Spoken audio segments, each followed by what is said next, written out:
Make your next occasion a dining experience your guests won't soon forget. With minimal effort, your family and friends will be impressed when you serve Ontario ham. Kimberly Green, home economist and registered dietitian, is here to tell us how to dress up ham for the celebration with maple ginger glaze.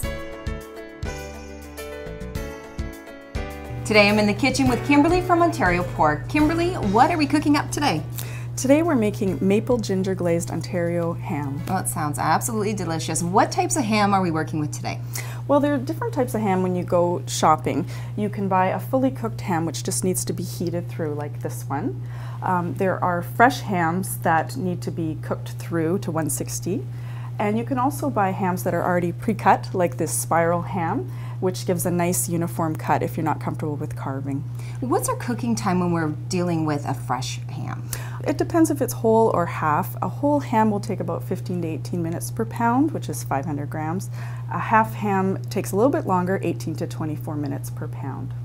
How much should I be buying if I'm having, say, 5 to 10 people over for dinner? Well, what you want to do is look at if it's a boneless or a bone-in ham. A bone-in ham will serve fewer people because you've got the waste, so you look for about half a pound per person. If it's a boneless ham, you want to purchase about a quarter pound or half pound per person. So our ham is in the oven. How do we get started on the glaze? Well, the glaze has a quarter cup of maple syrup, some all-purpose flour, 2 tablespoons. That makes it nice and thick and shiny. And just stir everything together. Just stir it in a small bowl or with a whisk to incorporate the flour. We've got a tablespoon of lemon juice, some Dijon mustard, a tablespoon of that, and also the ginger. We're using dried ginger, about 1/8 of a teaspoon.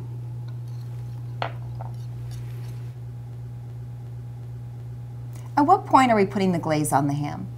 Our ham's been in the oven and we're at the last 30 minutes of cooking time, and that's the best time to apply your glaze. So we want to apply our glaze with a brush, and I'll give that to you. Basically, you just put it on, and you never want to use the drippings that are in the pan because otherwise it'll be too salty. So am I applying this glaze to the whole ham? That's right, just brush it all over the outside of the ham.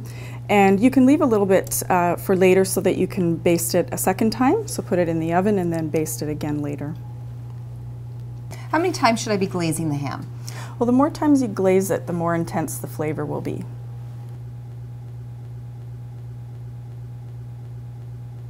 So our ham is ready to be taken out of the oven. And in the meantime, we've prepared some side dishes that go well with ham. We've got some scalloped potatoes, seasonal vegetables like green and yellow beans.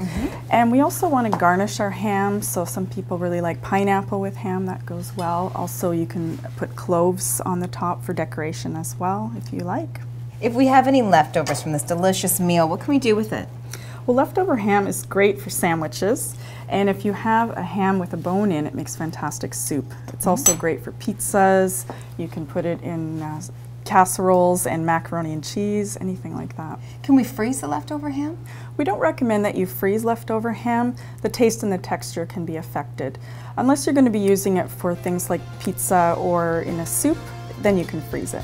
Great. Well, where can we go to get more information and more recipes? We have lots of recipes for ham glazes at putporkinyourfork.com. Well, thank you very much, Kimberly. My pleasure.